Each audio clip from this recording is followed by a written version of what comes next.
oportunidade dada e realmente tem sido um privilégio poder estar ouvindo aí todos os dias e hoje eu com a responsabilidade, né?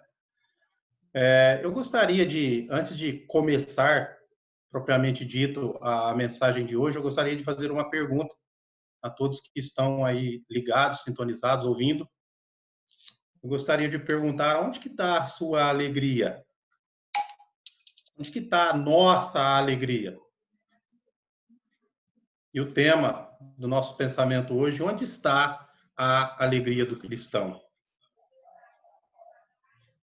Para isso, eu gostaria de estar pensando num versículo que está no livro de Abacuque, o capítulo 3, o versículo 18.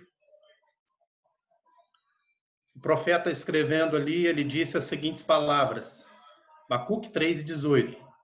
Todavia eu me alegrarei no Senhor, exultarei no Deus da minha salvação.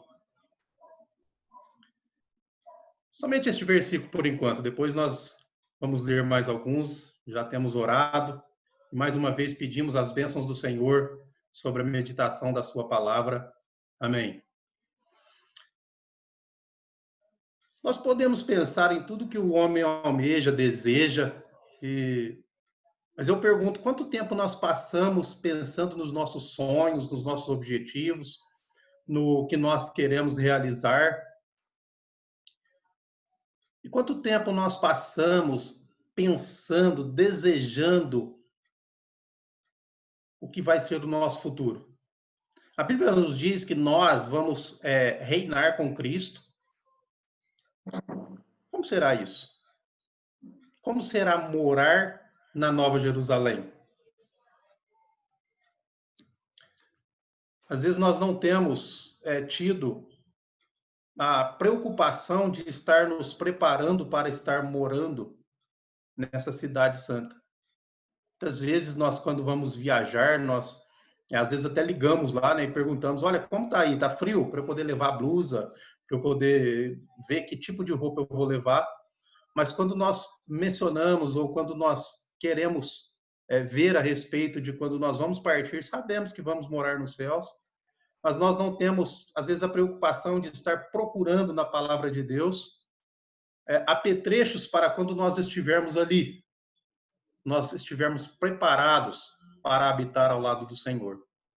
Agora, em cima do versículo que nós temos lido, eu gostaria de que nós estivéssemos pensando, principalmente nesses dias, né?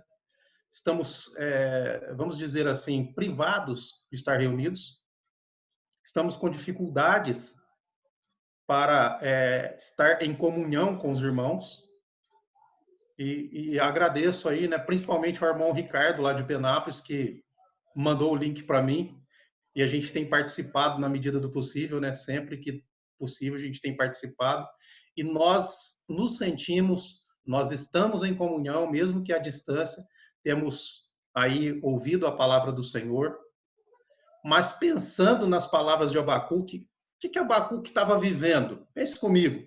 O que Abacuque estava vivendo nesses dias para escrever essas palavras? Que ele se alegra no Senhor, no Deus da sua salvação. Era dias bons que Abacuque estava vivendo? Era dias favoráveis? Tranquilo? Nada lhe afligia? Ah, já sei, né? Para os nossos dias, a nossa alegria, o que nos faz alegre, o que nos mantém feliz é realizar os nossos desejos. Então vamos lá, Abacuque tinha acabado de comprar uma bela de uma casa. E quando ele abriu a janela ali daquela casa que ele comprou e viu a vista, ele disse essas palavras, né, de alegria e de felicidade. Ele falou, todavia eu me alegrarei no Senhor e exultarei no Deus da minha salvação. Foi isso que aconteceu? O pensamento que eu quis levantar em cima disso aqui é exatamente isso, que a nossa alegria, nosso privilégio não pode ser nas coisas que nós possuímos, não que isso esteja errado ou que isso seja proibido, mas nós não podemos, de maneira nenhuma, nos prender às circunstâncias ou aos momentos das coisas que estão acontecendo para, assim, saber se nós Estamos felizes ou não? Entende? Só para a gente dar uma pincelada, né? Não vai dar para a gente ver tudo aquilo que Abacuque escreveu, mas vejamos aqui, ó, Abacuque no capítulo 1, versículo 1, ele diz assim: esta é a mensagem que o profeta Abacuque recebeu numa visão.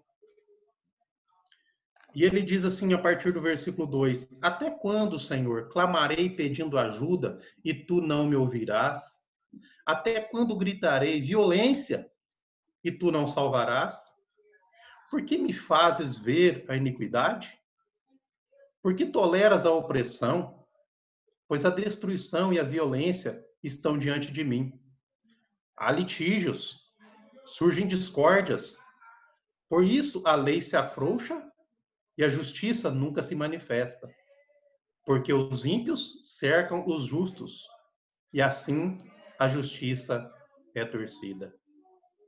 Veja bem, nada daquilo que eu ilustrei no início lá, nada de bom estava acontecendo com Abacuque, muito pelo contrário, a situação era de grande dificuldade. Abacuque estava vivendo dias maus, sem entender,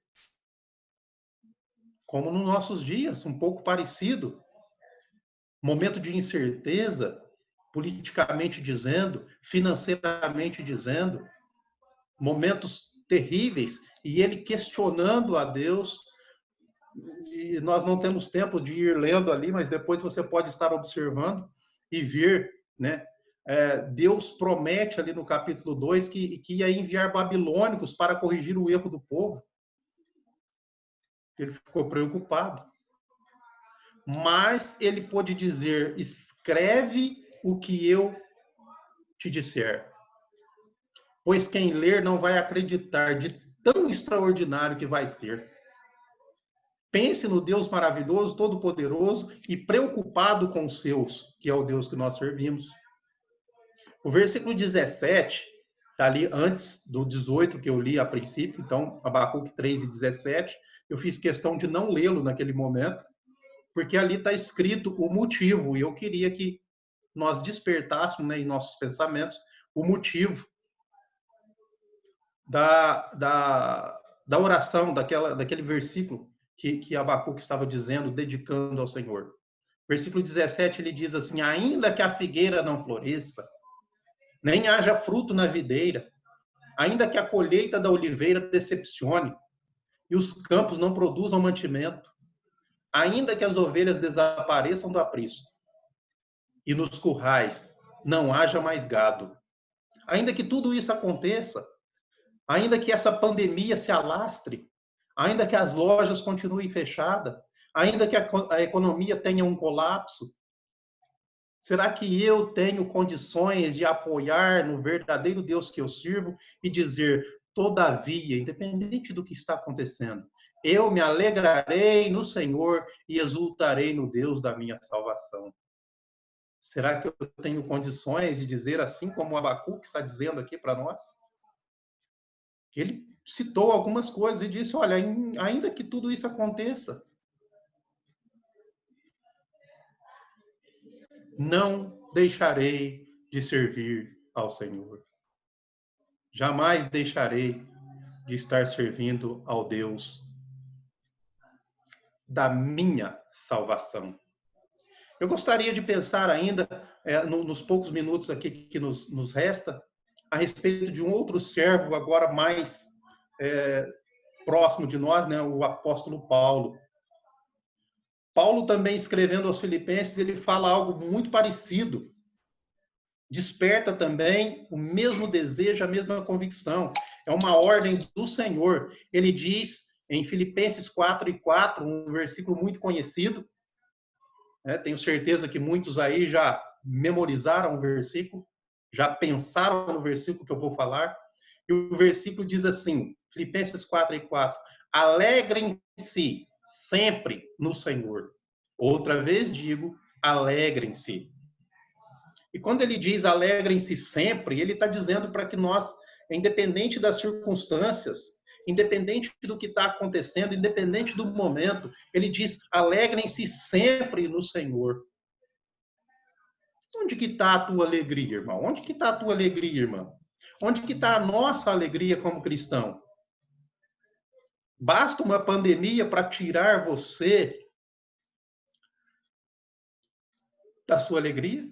Para tomar, para roubar a sua tristeza, a sua alegria, perdão, e te cobrir de tristeza? É lógico, né? Isso nos causa assim preocupação, isso nos causa dificuldade, mas isso não pode fazer parte da totalidade da nossa vida. Nós temos que descansar no Deus da nossa salvação. Nós temos que alegrar no Senhor, assim como Paulo tem dito. E outra vez eu quero que você pense assim como nós pensamos lá a respeito de Abacuque. Paulo estava no hotel 5 estrelas quando ele disse isso. É fácil, né? Abre a janela ali, um hotel 5 estrelas com uma banheira de hidromassagem, né? Ou ele estava num resort, num apartamento com vista para o mar, rodeado de amigos, dando uma festa na sua casa, um churrasco. Aí ele chegou e disse: olha, que bom, que alegria, alegrem-se no Senhor. É isso que Paulo estava? É esse o momento de Paulo para que ele dissesse essas coisas? Não, muito pelo contrário. A mesma situação, uma situação parecida de dificuldades estava acontecendo naquele momento na vida de Paulo. Aliás, desde que ele se converteu, desde que ele encontrou com Jesus no caminho de Damasco, a sua vida foi feita ou cheia de dificuldades. A resposta é exatamente o contrário. Paulo não estava num hotel 5 estrelas. Paulo não estava num resort. Nada de apartamento com vista para o mar. Nada de pés para cima e sossego. Mas ele escreve: alegrai sempre no Senhor. Não é o momento da sua vida, não é o que você está passando, mas a sua alegria é no Senhor, no Deus da tua salvação. Se nós pensarmos um pouco, né, na vida de Paulo, logo após a sua conversão, eu vou falar aqui algumas das dificuldades que ele enfrentou, tenho certeza que você vai estar lembrado, né? Em Damasco, o que aconteceu com Paulo em Damasco? Ele foi descido num cesto para não ser morto pelos irmãos. Em Tarso, ele foi esquecido. Na Antioquia, ele foi perseguido. Em Icônio, ele se livrou de um apedrejamento. Em Listra, ele não conseguiu se livrar e foi apedrejado. Né? Ele foi açoitado e preso em Filipos. Em Tessalônica, ele foi expulso. Bereia também expulso. Em Atenas, ele foi chamado de tagarela. Em Acaia, ele foi preso. Em Éfeso, açoitado e preso. Em Roma, foi preso. Outras coisas mais, né? Naufrágio. Quantas coisas aconteceu com Paulo. E mesmo assim, aqui neste momento, estando ele preso numa prisão, aguardando o seu julgamento. E presta atenção num detalhe. Ele estava aguardando o julgamento e se ele fosse julgado, era para a morte. E mesmo assim, nós encontramos ainda aquela passagem, quem não lembra de Paulo e Silas? Em madrugada, não se lamentavam, mas cantavam, louvando ao Senhor.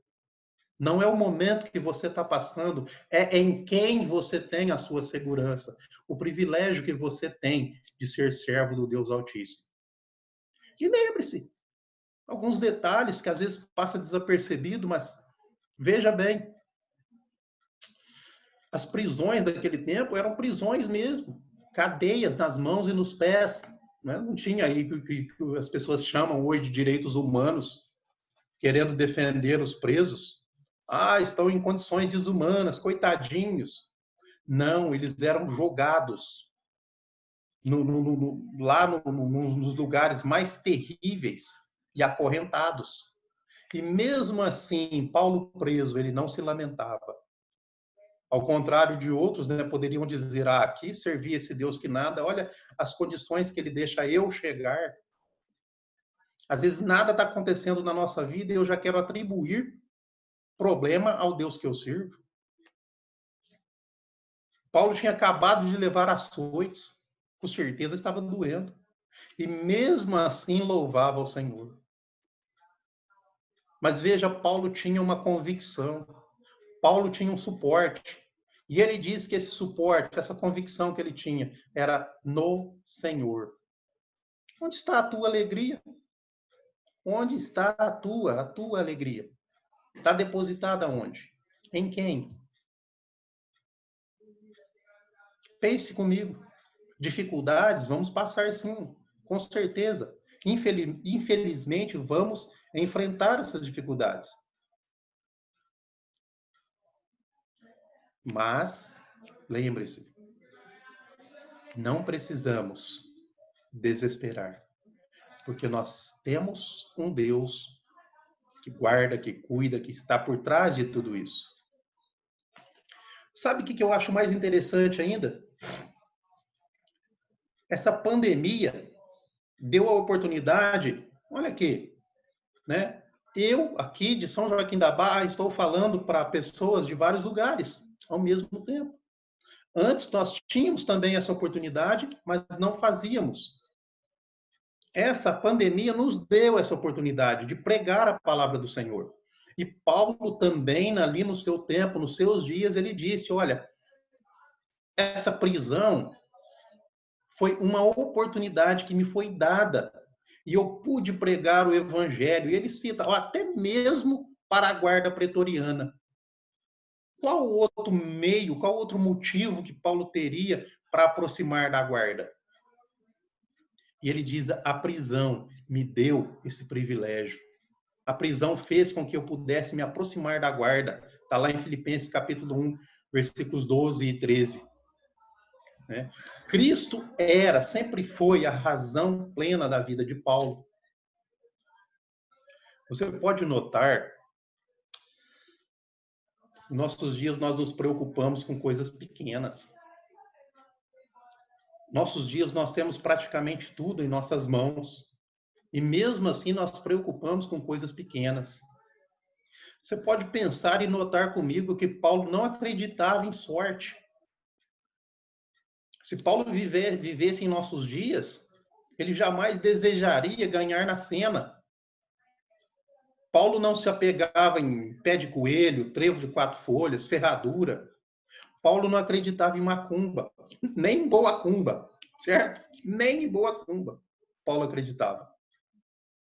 Água benta, lenço abençoado, óleo da bênção, nada disso. Mas sabe o que Paulo escreve? Sabe o que Paulo deixa para nós e que nos conforta? Na segunda carta que ele escreve a Timóteo, no capítulo 1, versículo 12, Paulo diz assim, e por isso estou sofrendo estas coisas. Veja, irmãos, que gosto que dá de ler essas palavras. Mas não me envergonho, porque sei em quem eu tenho crido e estou certo de que ele é poderoso para guardar aquilo que me foi confiado até aquele dia. Essa é a segurança de Paulo. Essa deveria ser a nossa, a minha, a sua segurança.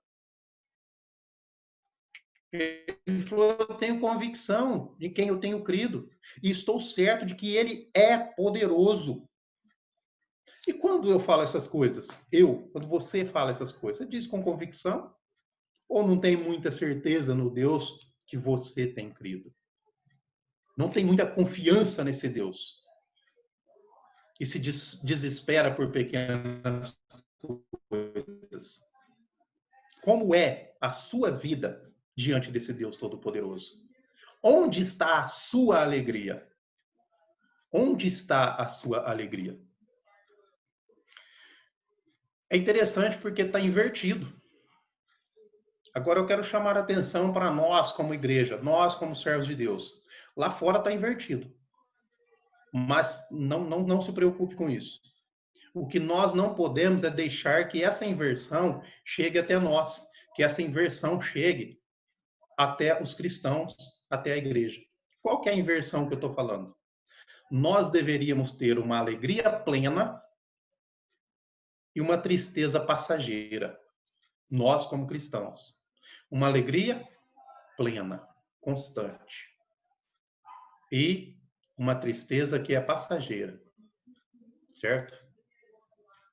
Mas muitos têm buscado aquele êxtase de alegria, e essa alegria momentânea tem feito com que as pessoas tenham conseguido uma tristeza plena, chegando até mesmo ao ponto da depressão. É isso. Quero o êxtase da alegria.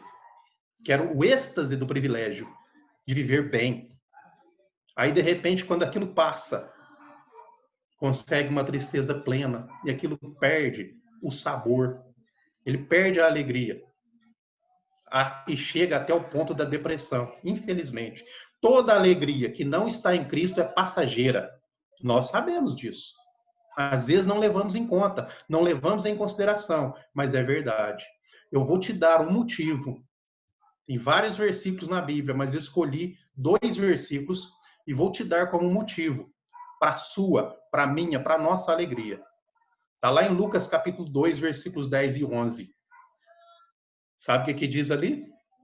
Lucas 2 e 10. O anjo, porém, lhe disse. O que o anjo disse? Não tenham medo. Estou aqui para lhe trazer boa nova de grande alegria. Grande alegria. Que será para todo o povo. É que hoje, na cidade de Davi, lhes nasceu o Salvador, que é Cristo, o Senhor. Essa é o motivo da nossa alegria. Quer um motivo maior do que esse? Tem vários outros mencionados na palavra de Deus. Mas pense exclusivamente nesse. Nasceu na cidade de Davi o Salvador, que é Cristo, o Senhor. Eu vou já estar encerrando e deixar ainda mais um versículo para você meditar na sua alegria. Quando lhe bater o desespero, você lembrar que tem um Deus que lhe dá segurança. Assim como Paulo disse, eu sei em quem eu tenho crido. Lembre-se, irmãos, entre a sexta-feira, né, que hoje é chamado de sexta-feira da paixão, entre a sexta-feira da crucificação de Cristo e o domingo da ressurreição, tem um sábado de espera. Entre a sexta e o domingo tem um sábado de espera. E muitas vezes nós não estamos tendo a paciência de esperar passar esse sábado. Assim que descobrimos, né, algo terrível, vamos lembrar da morte de Cristo, nós não temos paciência de esperar o domingo para a ressurreição. O sábado parece que fica muito longo em nossa vida. E muitas vezes desesperamos neste sábado. Vamos ter paciência em Deus. Segurança em Deus. Romanos 8:18. E com este versículo, encerrando já nossos pensamentos, já agradecendo mais uma vez pela oportunidade. Vamos lá, Romanos 8:18. Porque para mim, tenho por certo que os sofrimentos do tempo presente não podem ser comparados com a glória a ser revelada em nós. Veja bem o privilégio que nós temos. Por mais que você ache que o coronavírus é terrível, por mais que você ache que já tenha acontecido coisas horríveis na sua vida, ele está dizendo que não tem comparação. Não pode ser comparado com a glória a ser revelada em nós. Que Deus nos abençoe. Amém.